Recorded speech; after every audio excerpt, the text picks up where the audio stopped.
This is a story about two Indian origin Americans who got into a big fight on social media.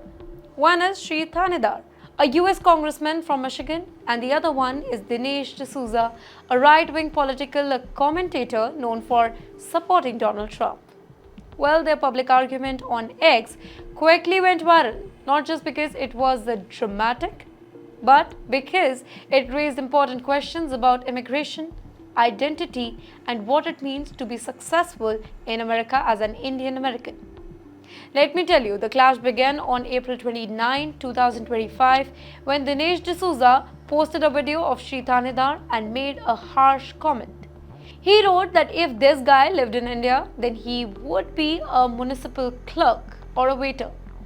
Here he thrives because of diversity. His broken English and semi-illiterate speech are seen as great traits by the left. We need fewer people like him in this country. Now this tweet shocked a lot of people. Not only was this particular thing was insulting to Thanedar, it was also disrespectful to working class people and immigrants in general. Many people felt that D'Souza, an Indian immigrant himself, was attacking somebody who shared a similar background and doing it in a way that looked down on both India and America's diversity. Thanedar, in contrast, has a very interesting story. He grew up poor in India, where his father worked as a clerk. He studied really hard, came to America, started a business, created jobs, and eventually became a congressman.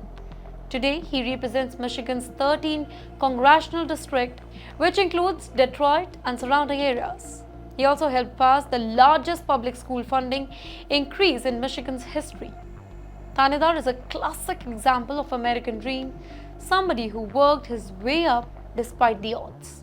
Well, after seeing the tweet, Thanedar's son, Neil Thanedar, quickly replied with a very strong message. He reminded people that his father came from a very humble beginning, graduated college at 18, built a company, employed hundreds of Americans, and became a US congressman. He ended his reply by calling D'Souza just a felon, referring to the fact that D'Souza was convicted in 2016 for breaking US campaign finance law. D'Souza had also used fake names to make illegal donations to a French Senate campaign. He was sentenced to 5 years of probation, including 8 months in the community confinement center. Then in 2018, Donald Trump pardoned him, calling the case politically motivated.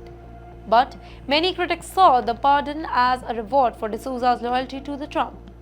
D'Souza didn't stay quiet after that. He defended himself by saying that he too had achieved a lot, writing best-selling books, making documentaries, working in White House, and more. He asked, "So, what makes me just a felon?"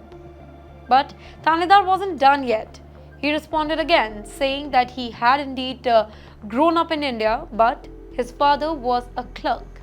Then he added a very sarcastic but pointed remark. "Now I'm helping many Americans achieve their dream. If you need help recovering from your felony, let me know. Happy to help." Well, this whole exchange sparked debate, not just between these two men, but within the wider Indian American community. Today, there are over 4.5 million Indian Americans in the US, making them one of the fastest growing immigrant groups. About 88% of them have college degrees, and many work in fields like tech, medicine, and business. Indian Americans are often seen as highly successful, but they still face questions about identity. Should they try to fit in or stay connected to their roots? Should they support Democrats or Republicans? Should they speak out when somebody attacks their community, or if the person is also Indian American? Well, the argument between Thanedar and Dinesh D'Souza showed how complex these kind of questions can be. It reminded everybody that success comes in many forms, and it's not defined in your accent, your grammar, or where you started in life. America has always been shaped by immigrants with different stories, languages, and ideas.